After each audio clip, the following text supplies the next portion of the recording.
This is the second part of this video. Click the link to see the original if you haven't already.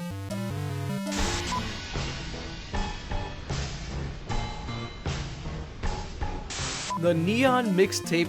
Huh? That was weird. Anyways, we aren't following the path Thyme should be following anymore. We are following the order of events Dave goes in his reckless quest.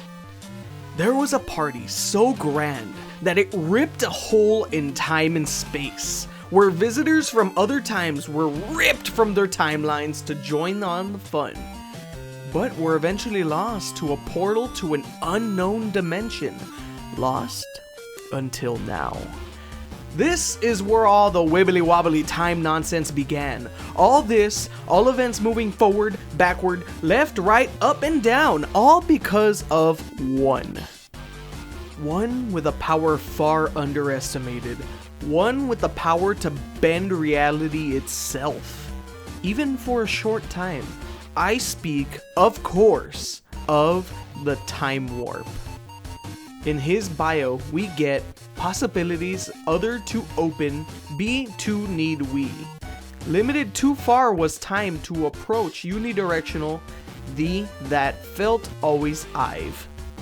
It sounds like nonsense, but if you reverse it, you have. I've always felt that the unidirectional approach to time was far too limited. We need to be open to other possibilities. And where do we meet this plant? The Neon Mixtape Tour. The same time era where the rift was made in the first place, and the first mentioned chronological event in PvZ history, not mentioning places that we've traveled to after the event. At this point, Dave, after more than 20 years in a constant struggle for his neighborhood, realized he had a new direction he could go. Back. It would take time, but eventually he builds Penny, and blah blah blah, you know the rest. Sort of. If you remember the first theory, I state that I think the neighbor's gone, and I still stand by that. Of all the arguments I saw, I didn't see the one I expected to see. One that I noticed when I started to work on this video again. A home at every time period. Dave is traveling to other timelines and fortifying plant defenses at key locations of significant value, and building strongholds to battle the zombies, pushing back Zomboss's forces. Then he moves to another time and starts the process all over again. The constant traveling to and from other timelines comes at a great cost, however, and causes irreparable damage to the time stream, and the two factions end up in a temporal anomaly. A chronological impossibility.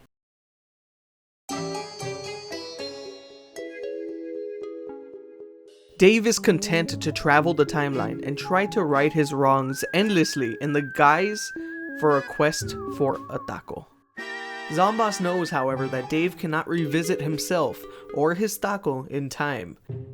Dave finds himself in what looks like his original time, at his original home, but it's not the same place, and it is not the same timeline. There are many obvious hints to this in the normal gameplay. There are the pleas from Zomboss that state that he cannot visit himself in the past, or the plain fact that there's no Dave in this timeline, even though we arrived before we supposedly took off in the first place. And Dave never having met the shadow plants before, and even being so surprised that they synergize in the way they do. And they're clearly abundant in this timeline since we stumble across them immediately.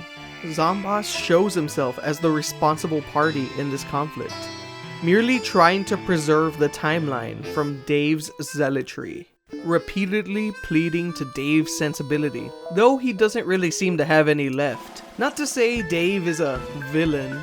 No, this is not one of those theories where the good guy is actually the bad guy, and the bad guy just needs a hug, or whatever. Dave has good intentions in stopping the zombies. Remember how I said he's going to key locations of significant value? He's going to the homes of Daves from other timelines after they have fallen. The rip in time is always in his backyard. Dave defeats the Zomboss in the time-twisted modern day, and Zomboss gives him a waffle taco as congratulations. and as a bargain to stop meddling with time. And just as Penny feels they may have misunderstood Zomboss, he states that he has another plan in mind. Zomboss decides to focus his efforts on one timeline, and succeeds and takes over the world except for one key location, the backyard battleground. I'm a gnome, and I am a gnome. During the events of PvZ 2, Zomboss realizes there's a significance to this location, and capturing it could mean total victory for the zombies. During the battle for this last sanctuary, we stumble into strange structures of an ancient but timeless race. We gain the ability to freely manipulate the fabric of time and rip it open with ease through this technology we found. Through this new technology, the war escalates even more as Leaf and the zombies fight for the last remnant of the world. All while Dave gets stuck in the PvZ Heroes timeline, and he needs to get back to the backyard battleground.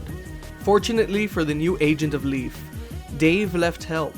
Dave bought 3000 and 3000.1 to guide the new recruit to their true purpose. Something or someone is destabilizing time in an attempt to destabilize the portals the plants and zombies are using, and keeping Dave from returning to aid Leaf. We need to breach that gateway and stabilize time to keep the missions going and eventually long enough for Dave's return. At the same time, Zomboss promotes a new top zombie. The plants, however, aren't the only ones affected by the interference. The zombies are working tirelessly to take over another point of significance, an ancient nexus created by wizards for a single purpose. Money, money, money, no money. The Seeds of Time. I would talk more on this particular map, but that's a theory for another day. There's a force that wants all this to end. All the time travel, all the chronological tomfoolery. The Keepers of Time. Interdimensional gods. Of course, displeased with all this meddling and shattering of time. And now, with the defiant intrusion into their home, the gnomes want to keep the plants and zombies in their own time. The plants and zombies, however, will not go without a fight, and take it directly to the gnomes in the Gnomiverse, and send their new agent of Leaf or top zombie to their dimension to stabilize time, so their faction can continue to use the portals. There is no true victory here, however, since the gnomes will continue to fight endlessly with imposters. This top zombie or agent of Leaf may be the first to venture into the infinity, but they are not the last. They are expendable, as are their robots. They are sent and forgotten while they hold out and stabilize time long enough for their colleagues to venture out and go on missions using the portals, and are eventually lost to the infinity. This is even supported by the fact that when you die in the infinity, you're brought back to the chests, and Nomis says something along the lines of everything you take is taken back, telling us that you didn't escape the infinity in the end. Next thing you know, you're back at the backyard, and this is where you're instructed to go on multiplayer missions.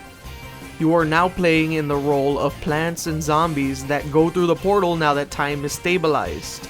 Our fighting isn't completely fruitless, however. In our battle, we catch the eye of some stealthy new allies in our new war against the gnomes. A rebel faction of gnomes helps our efforts with the construction of a new portal in the town hall of the backyard battleground, which leads to us opening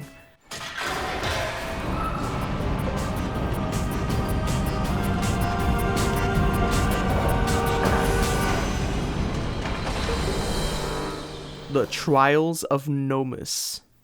In the portal, we see the gnomes' first retaliation, their first attack on our turf. They send the brothers Nomis to attack the Seeds of Time, but are not at their full power and must tether themselves to our dimension. We quickly realize this and banish them back to the Gnomiverse. And that's pretty much it for now, timeline-wise. But I have at least one more theory in the works, but that's not directly tied to the timeline, so I thought it's more of a side project. So, see you in the next video, whenever that is. 1, 2, 3. There's a zombie on your lawn. There's a zombie on your lawn.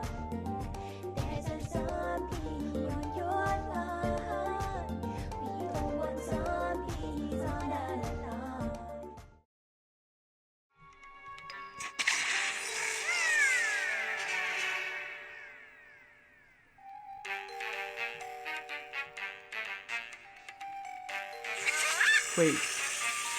What are you still doing here? Okay, fine. You want a sneak peek in the next video? Okay, here. There you go. See you next time. Whenever that is, am I right? Okay, bye.